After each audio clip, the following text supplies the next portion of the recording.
Hello, in this episode of Open at Microsoft, I have Jeff with me, and we're talking about the XML finance report tools. You don't want to miss this episode. Jeff, very happy to have you on the show. Can you tell us more about your project? Absolutely. It's called Gepsio, and the name doesn't really mean anything, just a random name I picked out. And it has to do with XBRL and bringing that to .NET. And I think before we look at the code, we should talk a little bit about XBRL and what it is. Yep. I have here up in the web browser the XBRL specification page. And XBRL stands for the Extensible Business Reporting Language. And it is an XML-based language for business reporting, as the name implies. Now, the original intent was for folks here in the United States who need to file paperwork with the Securities and Exchange Commission, and to make those reports machine readable rather than human readable. Every quarter, companies of a certain size need to say, here's how we did performance-wise from a finance perspective. They've always written these in human readable formats, but they're not machine readable. The XBRL specification started with that in mind, to make these sorts of reports machine readable as well through the XML format. Now, It's gone way beyond that. It's gone from accounting to all sorts of other kind of business reporting needs. The XBRL specification is a sort of a suite of specifications, and they deal with very large XML documents. I have here in this tab an example, and you can see just by the size of the thumbnail how large these XML documents are. Oh, wow. These XBRL documents are one logical document. However, they're made up of a lot of physical documents. There's the XML document itself. There are schemas. There are link-based documents. It makes pretty full use of the XML specification. Okay. There are two levels to XBRL. There is the syntactic level, in which it's just making sure we have valid XML. On top of that, however, there's a lot of semantics. There's a lot of checking logically to make sure that we have a document that's valid from a semantic standpoint, that all the calculations are working and everything lines up as it should. .NET, of course, has a very robust XML namespace within it. So at the syntactic level, we can leverage .NET to provide that. But the semantic to make level, the validation, make sure like the schema are respected and stuff like that. Absolutely. I'm following. Types are correct and all that good stuff. But sitting on top of that from an XBRL standpoint is the semantics.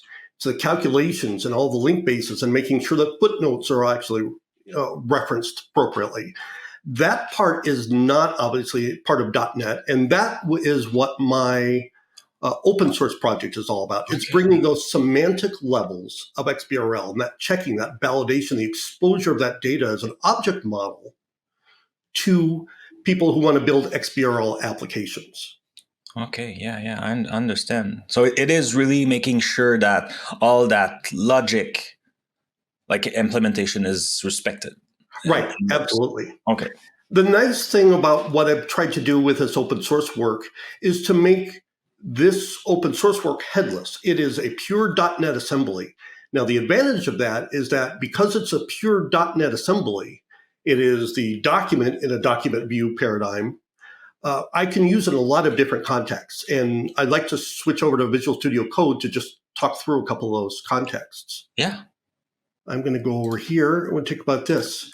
It is a pure, as you can see here, single assembly. It takes no dependencies.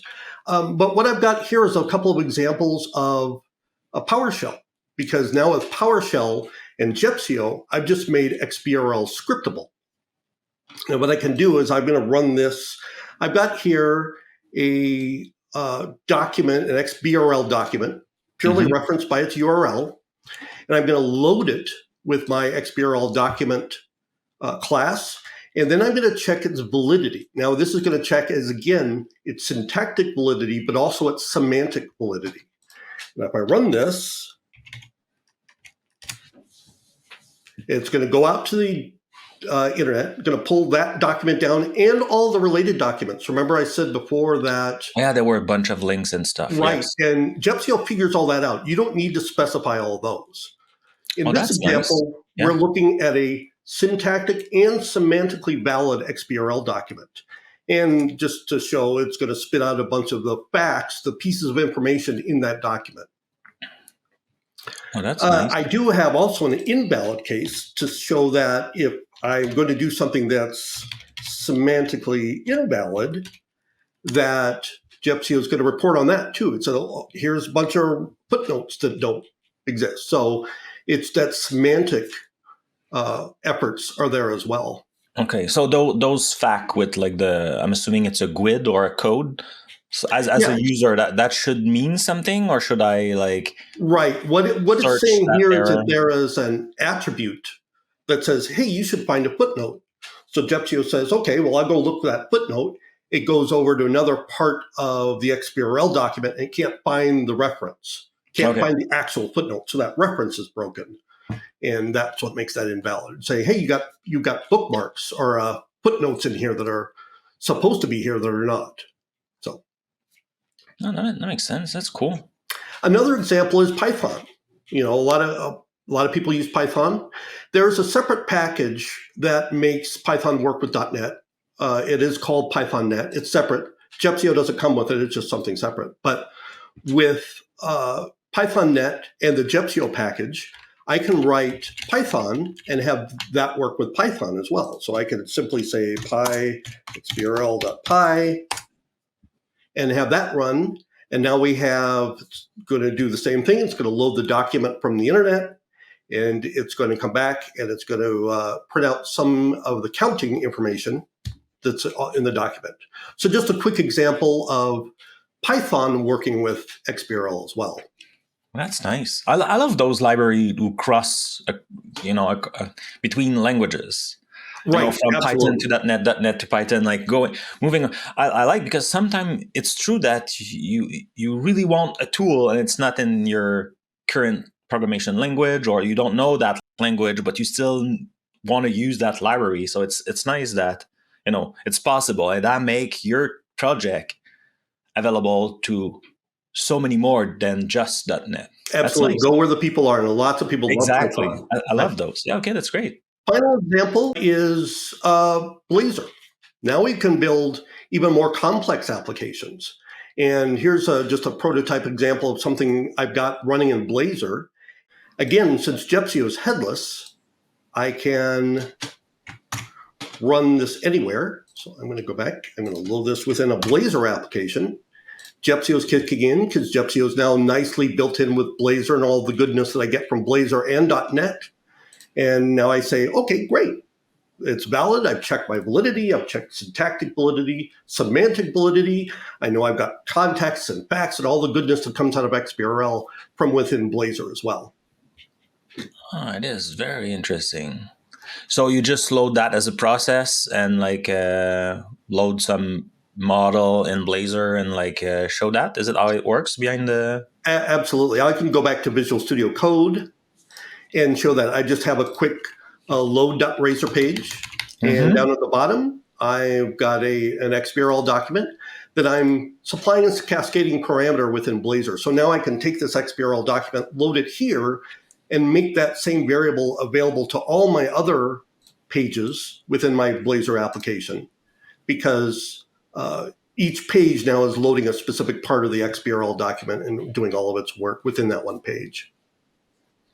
Oh, wow. Honestly, this is fantastic. And this is an open source project. So if we're thinking about so how can people collaborate and maybe give it a try and learn more and help you with this project? Absolutely. It's on GitHub. My name, Jeff Ferguson, and it's Gepsio, Gepsio. We'll make sure to put all the link anyway, in the show notes. But yes. Wonderful. One of the things that the XBRL specification provides is a conformance suite. And I've got, as part of the solution, battery of unit tests that run through every test in the conformance suite. So I know when the XBRL specification conformance suite says everything passes, I got a pretty good idea that Gepsio is going to do what it needs to do to be XBRL compliant, which is my first goal. Great. Well, thank you a lot for your time today. It's already up, so hopefully go give it a try. Look in how you can help Jeff, and I will see you in the next episode of Open at Microsoft. Thank you, Jeff.